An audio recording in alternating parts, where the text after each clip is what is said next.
Hey guys, all right, so this is actually, I can't even tell you, second, third, fourth, I don't know, attempt at a life update vlog. I've done a couple of them. Each one I had to scrap for various reasons. Either one of them, the sound didn't end up working.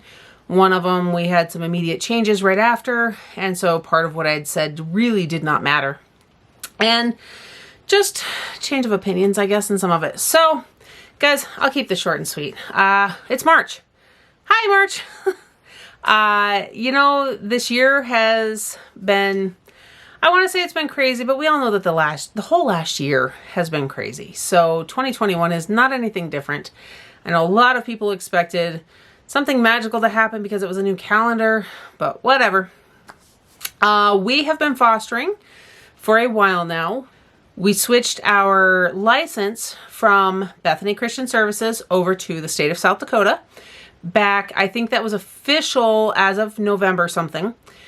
We've had a couple placements, and the current placement we have, we've actually had for over 2 months now, which is, guys, really great kids.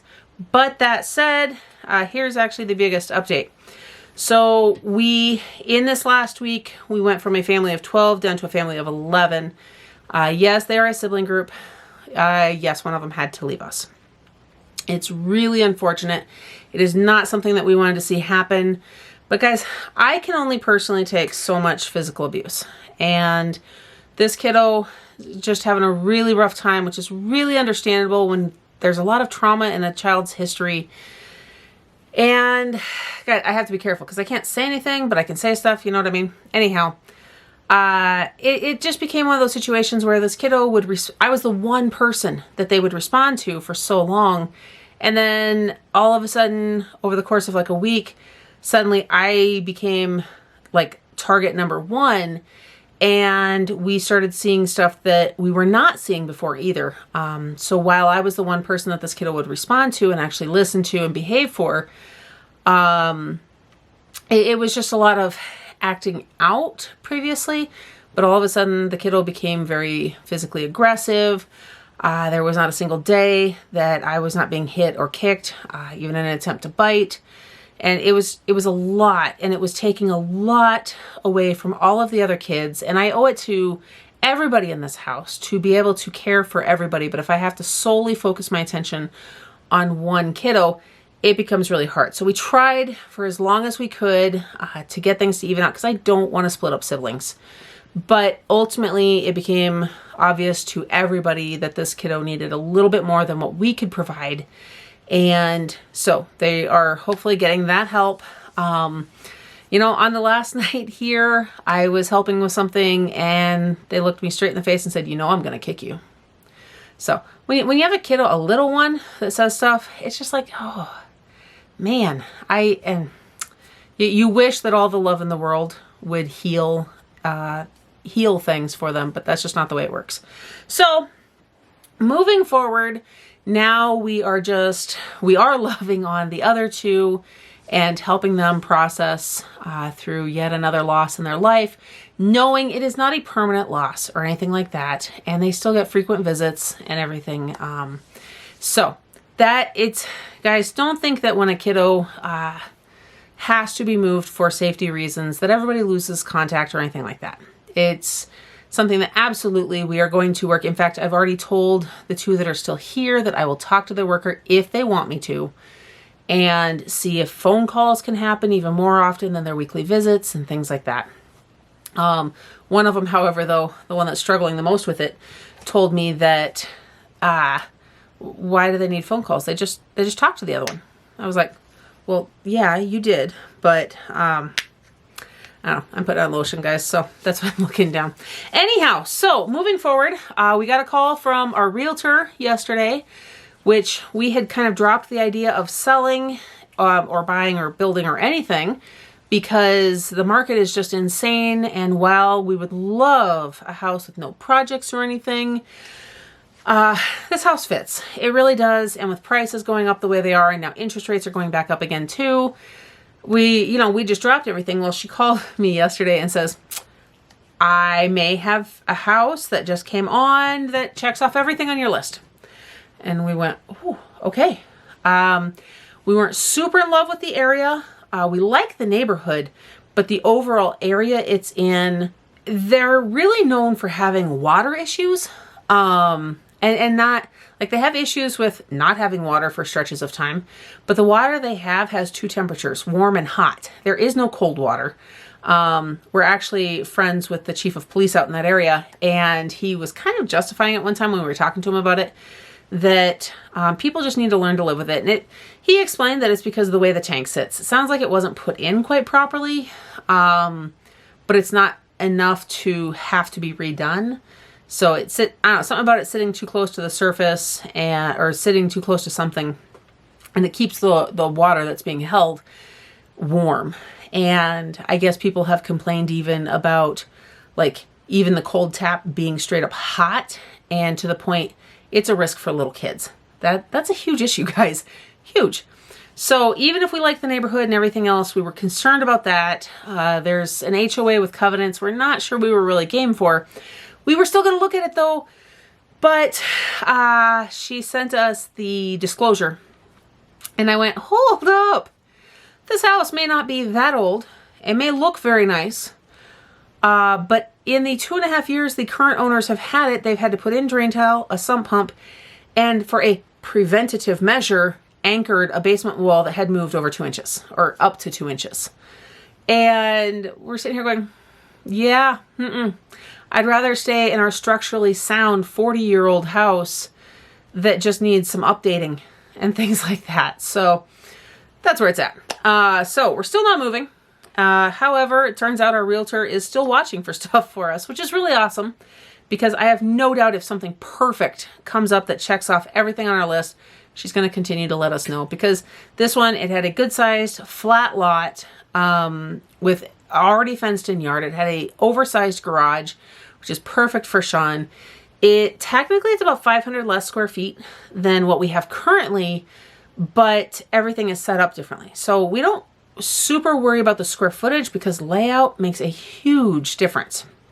And technically also, the lot was a little bit less than what we have here, but our lot now, because we've got that big ravine behind us, there's a lot of wasted space.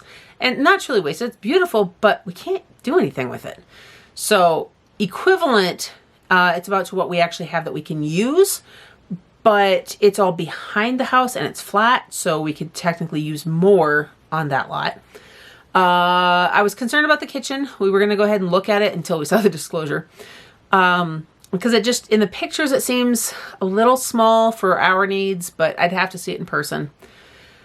And yeah, but in the end, it didn't matter. So there is that.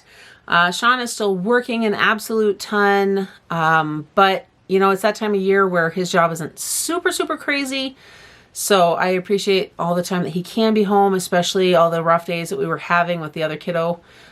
He would make a point to be home a little bit sooner even, so that he could help out, because I was getting pretty mentally and physically tapped. And guys, it's one of those things too, I was telling a friend this morning, that you don't even fully realize just how stressed you are until the stressor is no longer there. And I've come to recognize that when a stressor has left my life or whatever, it sounds horrible, guys, I'm sorry. When that stress, whatever is causing the stress, is no longer there to cause the stress, my body like shuts down. So that kiddo left yesterday morning, and by last night, it was like 2 hours before I would normally go to bed, and I couldn't keep my eyes open. I was done. I was crashing. And so I thought, okay, I'll go ahead and go to bed. I'll just be waking up early, whatever. I slept until my normal time, and I almost didn't want to get up. I was so exhausted. But I feel good today. I got the rest I needed.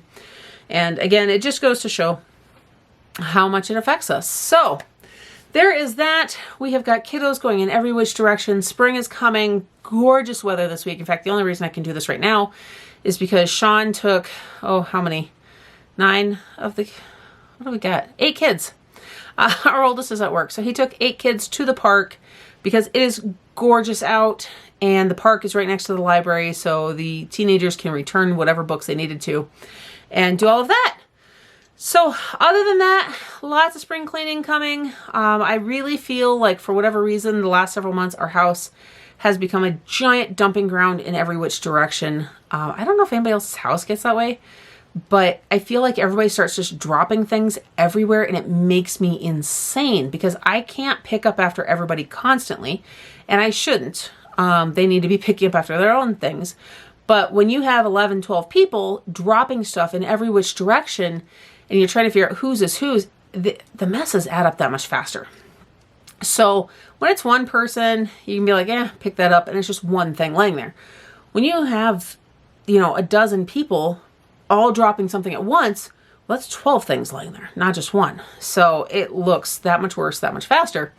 And like yesterday, I actually stopped and scrubbed out the inside of a refrigerator, and one of the teens went, "What are you doing?" I said, "Guys, it's gross.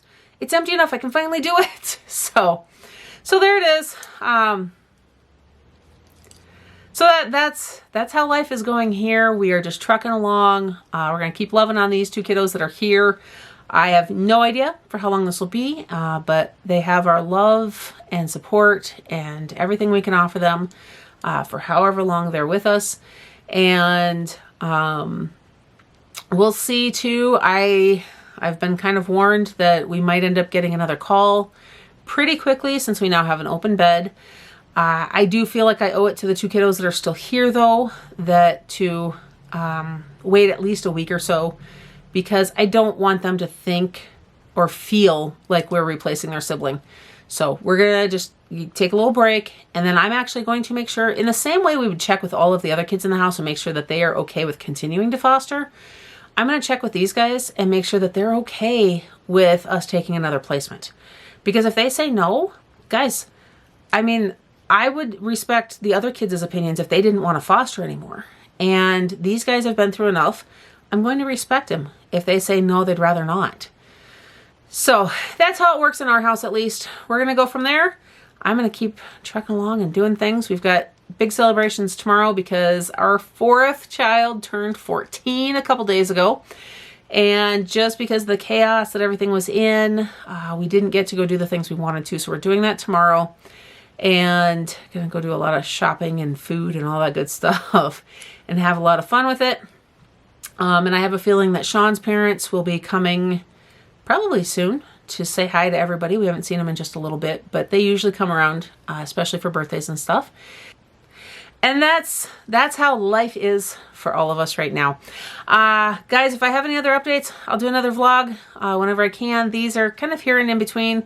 I would love to do one walking around the house and stuff. It's just really hard with all the extra kiddos. But the kiddo that did leave was the one that was here all day. So while the other two are at school, I might be able to do a little bit more of that again. So we'll see. That's hit or miss, guys, based on our life, because I do respect not only the rules, but the foster kiddos that we have with us and their privacy, as well as the privacy of their families. So you just don't get to see any of that. Sorry. In the meantime, I hope that you guys are having a blessed day. Don't forget to like this video, subscribe to my channel, and hit that notification bell so you don't miss everything else coming up next. And I'll see you in the next one.